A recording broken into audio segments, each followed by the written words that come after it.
Hey guys, Legendary Grimlock here, and today we're going to go through the entire story of Monster Hunter World, the base game. Yeah, I know, kind of disappointing, I know, but there's going to have to be three parts to this, because I never realized just the amount of monsters put into Monster Hunter World Iceborne, and then the guiding lands on top of it. Dear God, yeah, this is going to have to be three parts. I'm sorry, but, I'll at least update the quality for each one, okay? So, yeah, we're going to be limiting this to just the base game, or at least the first half of the game. No Iceborne DLC, no guiding lands for this one. We're going to simply keep it at this base game here. So, yeah. Without further ado, it's Jazz from the Fall of Cybertron franchise. Obviously, Optimus Prime's right-hand man going up against Monster Hunter World. However, we are going to have to do some things to where he can actually fit into this world. So, he'll be put in a human body, or at least, he'll be in a human form, and he'll still have his Cybertronian biology, meaning everything that a Cybertronian can naturally do, like their super strength, super speed, durability, their resistances, which will be a big part here, all simply apply to Jazz, alright, in this human form here. Plus, I also want him to have access to the Forge, which I think would actually be a very big help in how he deals with these monsters. Alright, so it's a human Jazz, and he's going through the same things our main hunter goes through from start to finish. Now, as for the monsters, we will be going in order. Again, I had a hard time actually getting this order together because I haven't played Monster Hunter World in a while. So I actually had to sit through hour-long videos to actually get this for you guys. So, yeah, we're going to be going through it from start to finish. Now, Jazz easily does have an advantage over most hunters at their base here. Because, again, the hunters actually progress through the game to where they get strong enough to basically destroy an entire black dragon lineage like it's absolutely nothing. So, yeah, Jazz should have no problem matching that, considering the sheer fact that the aligned continuity, you can actually get characters from city level casually. This is because they're able to go toe-to-toe with combiners, and Jazz does scale above characters like Bumblebee and Sideswipe, who have been able to actually disassemble a much weaker Bruticus. And Jazz will actually scale above them because he's able to hold his own and even being able to stagger and eventually drop a much stronger Bruticus. This is from the Aligned Continuity novel, by the way, so take that as you will. So, Jazz should be able to beat a much stronger version of the Combaticons by himself when they're in their individual components here. So, yeah, we got that out the way. Now, let's talk about weapons. Now, Jazz is going to need a primary weapon. And this is actually the most interesting part about it because most of these weapons I don't see Jazz using initially to start off, in all honesty. And believe it or not, I actually see him using the hunting horn. Now you might say, whoa, Jazz is about his speed, he's about his agility and stuff like that. But again, we also have to remember that most versions of Jazz, now I know we're using Fall of Cybertron here, but again, Jazz is very smooth, very musical, very methodical with how he fights his opponents here. So I thought, why not give him a hunting horn? Because again, it fits how he would fight. Very rhythmic, if you will. Basically using music to basically tame or soothe the beast. And again, you could even put beasts to sleep with these kind of combinations. So, yeah, I don't think it should be any problem for Jazz to use a hunting horn and him starting out with the base armor in a human-like body or a human-like form here. So obviously we got the first mission, which is pretty much slaying a whole bunch of Jagras. And yeah, how is this a threat? They're like the lowest of the low on the food chain. Like they're in the same category as some of the like, the Roggies, the Velociprey and stuff like that, and they're just nothing. Like they're fodder. So yeah, there's really nothing that Jazz should be struggling with here. Same with the Kestodon. Now, I do think that Kestodons do deserve a drome here, considering they are a very powerful herbivore in their own right, and should be able to ward off some of the smaller and lesser predators. But I definitely think a Kestodon, or a Kestodrome, if you will, would actually be great for the Monster Hunter franchise, and definitely gives that monster some love. Now, let's move on here to some actual heavy hitters, or beginner heavy hitters, and that is the Great Jagras. Yeah, this should be nothing. In all honesty, I actually see Jazz getting very creative with this, using its throat, pause, no diddy, being able to use its own like reflexive or regurgitative reflexes back on himself here. If not, probably mounting the beast and using its own strafe to probably even choke it out. Like, you know how like gator wrestling does, where you're able to like pretty much get the alligator by its throat or by its snout and stuff like that. Basically that, but with the Great Jagras. Now, Kuliaku would actually be a very fun fight for Jazz. I could definitely see him loving this monster. Now, you might say, why would I say he'd love this monster when it's a constant nuisance and a constant pain in the butt for everybody? Well, that's pretty simple. It's Kuliaku's evasiveness, him being able to run around and just do some of the weirdest things imaginable. I mean, think about it. All Kuliaku does is just run around and be a nuisance. And I think Jazz would likely love the thrill of the chase, if you will. Now, Pookie, light work. As soon as that tongue comes out, Jazz is grabbing it, pulling him in, and just knocking it out. Now, do I think Jazz would kill some of these monsters? Yes. But more often than not, I kind of see him just going through them pretty easily. Like, no difficulty, no issues, no problem, no none of that.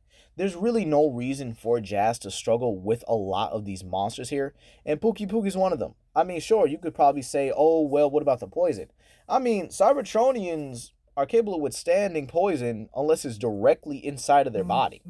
Plus, they have a much higher degree of resistance to even natural poisons, so there's nothing really affecting it. Barroth is up next, and I can actually see Jazz struggling a little bit with this one. And again, he is using the hunting horn, which is basically somewhat of a blunt instrument, so he shouldn't have too much trouble breaking the armor off of Barroth and then just, finishing it off here.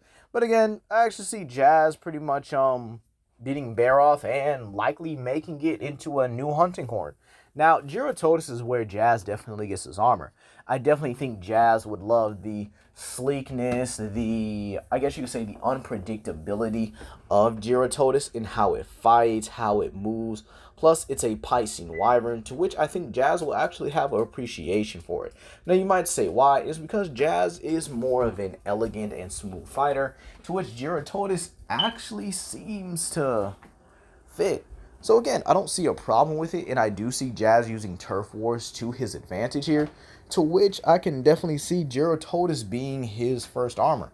So this means Jazz actually uses the Desert Duo here to actually make his own armor. Meaning that Jazz would basically have a Barroth hunting horn, which again would be pretty much perfect for him, and then in all honesty, I don't think he would change this weapon for a while, to be kind of honest. It definitely fits him. Oh, and by the way, if you guys are wondering if he would have a Palico, yes, I definitely could see him having one. But I don't think he would pretty much keep it with him often, because I don't think he would risk it. But let's just say him and his Palico just go through the motions. I'll decide a name for it for the next video, all right? And maybe I'll just put it in a vote or something. I don't really know. And now we have to move on to the other mid-tiers, and that would be Tobi-Kadachi. Now again, Tobi-Kadachi isn't too much of a problem for Jazz here, and I can actually see Jazz capturing it, if not flat out befriending it. Kind of like Monster Hunter Stories, except a little bit more tamed, if you will. Now we move on to the bane of hunters, the Anjanath, the fiercest wall to overcome. And believe it or not, in concept art, Anjanath was actually supposed to look a bit more like a T-Rex. I'm happy with the way it turned out, because again, Monster Hunter does not need to be as natural as you think. And with that being said here, yeah, I can see Jazz going for the kill on this thing. I definitely could see it here. Now again, Anjanath and Baby may be a little bit of a problem. I could definitely see Jazz fainting a little bit. But overall, I could see him, pulling through it. I mean, there's really nothing that could really cause too much of a problem for him with Anjanath except the fire breath, the strength, and definitely the relentlessness of Anjanath would definitely offset Jazz's footing. But again, I see him getting it done after he pretty much just reassesses the situation and goes at him. So maybe one feint at all, but again, not two or three. Now, Rathian. Yeah, a capture mission, but I see Jazz being compassionate enough to not only capture Rathian, but to do it and, in all honesty, just take her eggs and maybe even place them with her so that, again, it shows that more compassionate side of the Autobots and how they value life. Now, we get the first mission with Zora Magdaros, where I actually can tackle this from a narrative standpoint, as I kind of should have said in the beginning, or maybe I did, I'm not sure. We're going to have to cover a lot of monsters, but again, this is a part of the story, right? So, Jazz going against Zora Magdaros, honestly, yeah, you could say he could stagger him a little bit, but flat out beating him is a tall order, even for him. Now, Jazz would probably, assess the situation, maybe even scan Zora Magdaros to see what it is, to see its vitals and stuff like that. And in all honesty, I think Jazz would actually be able to tell if this thing is dying and probably learn and pretty much see this before the guild does. And this is where Nergigante would come in. And I can actually see Jazz squaring off with Nergigante and trying to take him with his speed, his greater agility. But we all know that just doesn't help you with Elder Dragons. If you're not ready for them, you're simply not ready for them. The ferocity, speed, and power that Nergigante even has is just uncanny. It's one of the toughest Elder Dragons, the apex of the Elder Dragons. So again, there is no guarantee that Jazz would be able to actually overpower, if not flat out beat Nergigante, at least at this point. However, he would do pretty well until the Huntsman gets there.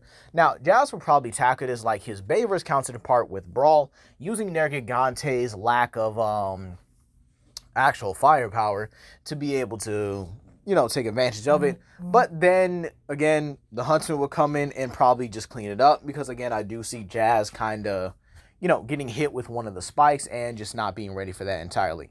Now, we would fast forward and we would go to the Korra Highlands where we have to deal with Tsitsi Yaku.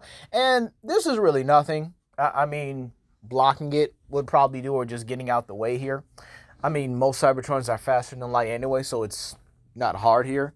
Plus, Jazz has reacted to Seekers, which are like easily FTLs, so yeah, that is what it is here. And then you have Palumo. Again, nothing. And again, since Jazz still has the Cybertronian strength, he could tackle this like Dogoron, except without the whole biting thing here.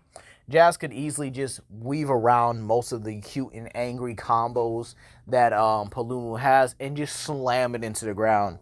Both of these monsters would not be worth killing, so they would probably be captures at best. And then we would have Radobon. Keep in mind, Jazz still has his Gyrototus and his Gyrototus armor, and his Baroth hunting horn. And again, Radobon would actually be pretty interesting for Jazz to take on here. Him using the the bones, the layout here. And Jazz would probably study it, and seeing that he could mine Radobon's back for certain bones to upgrade his weapons, he would definitely do it. I could actually see it a case where Jazz uses his grappling hook here, and he actually just slams Radobon to the ground just to harvest him, which would actually be pretty hilarious. Next up, we have Great Gyros, and has anybody ever struggled with this thing? Anyone? If you have, you should be ashamed of yourself. But again, has anyone ever struggled with this thing? No? Great. Now let's get into the apexes, the top tiers, where Jazz could actually struggle. Now, Legiana being the first one here is actually pretty interesting here. Now, Legiana's gracefulness and smoothness would definitely inspire Jazz, and I actually see Jazz adapting some of the battle styles of these monsters to better fit him with pretty much everything. Keep in mind that Cybertronians in pretty much all forms of media are able to actually adapt the fighting styles of not only just humans, but animals. This is why Cybertronians are one of the most skilled beings in fiction, in all honesty, because they adapt every fighting style they ever came across to them. from alien to human.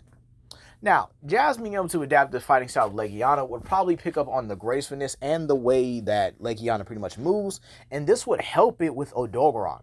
However, Odogaron's fighting style, and this would actually be Jazz's next armor. I could definitely see Jazz adapting Odogaron's fighting style of its hit and run strategies, and possibly even using dual blades at this time. And yeah, I actually see Jazz actually going for the dual blades to match Odogaron in a high-paced speed-like battle. And in all honesty, that would be some thrilling type of stuff to see. And I've done it. I will be for the first to say, I have done it. Using dual blades against Odogaron, full Demon Rush mode, against Odogaron and its Ebony version, I'm telling y'all, it is one of the funnest things you could ever do and ever be, a part of in a battle. Now, next up, let's head to the Apexes, Rathalos and Diablos, and we'll talk about them together. Now, Rathalos is something a bit more interesting, considering Jazz has to, approach this like I guess you could say somewhat like he does with Legiana.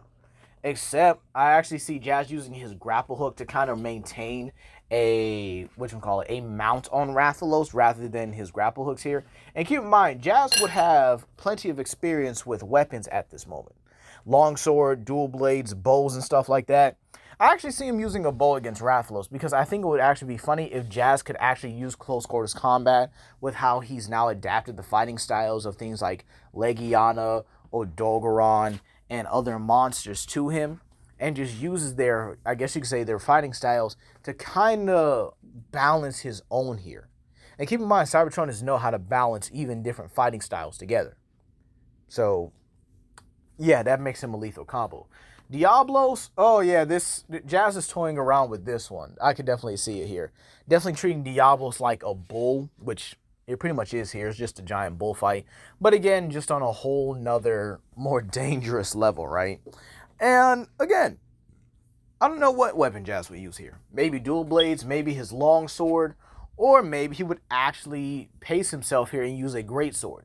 Using the great sword to basically, I guess you could say just take off Diablos' horns and hit him back and forth and just all around. And side note, Diablos does need a bit more regional variance. I definitely think there would be a lot of good variants for him out there. Now, Jazz's armor would definitely be between a Legiana and an Odogaron, like I said earlier, but I definitely can see him going for the Odogaron, or again, Legiana, because they both suit him. Now, we head into the second phase with Zora Magdaros, where Jazz is essentially going toe-to-toe with him for another time here. Now, this phase of the battle is very similar to the first one, except again, you also have to deal with Nergigante.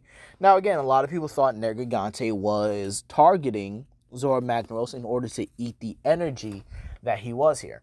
And again, I will be debunking the whole Nergigante is a scavenger thing, because again, there's too much evidence to prove that he's not a scavenger. Like, it's it's kind of blatantly obvious, but again, it is what it is here. Now, this is where Jazz would also, again, get his second round with Nergigante. And I actually could see Jazz being the one to repel Nergigante this time, because he now has much more skill, more confidence, and is now easily able to outmaneuver and predict Nergigante to the point where he's able to just fight him a bit more smoothly than last time. Still a bit tough, but again, when he mounts him, he's able to get on and definitely not toy around with the Elder Dragon. Next up, Pink Rathian. Not really too hard. It's the same as a Rathian fight, except it's 10 times more aggressive than its original counterpart. Keep in mind, this is due to the pink pigmentation and the fact that Pink Rathians weren't really raised in, the Coral Highlands originally. So their aggression is on an all-time high because, again, they can't really camouflage or hide themselves from predators at a young age. So they really had to use that aggression to get by. To which I see Jazz pretty much clearing this like it's nothing. Now, the Elder's Recess, and we're almost at the end here, everyone. Dodogama. Yeah, Jazz is befriending this. I don't see a reason why he would try to fight it. I actually do see a point where Jazz kind of just evades Dodogama and kind of disappears for a little bit, maybe using the Ghillie Mantle to kind of like get away from it. And then Jazz kind of just reapproaches it. It just like befriends the creature. Like imagine Jazz just scratching under that little big chin of his here, and just having Dodogama as like its best friend or something in the recess. Well, hey, that's neither here nor there. Now, next up we do have Uragon, and yeah, Jazz can deal with it. Same as Radobon, and in all honesty, it's not too hard to see why. I mean, yeah, it's Hammerjaw is getting dealt with. That's the best I can say here. Lavioche, maybe a little bit difficult, but it's the same as Gyarados.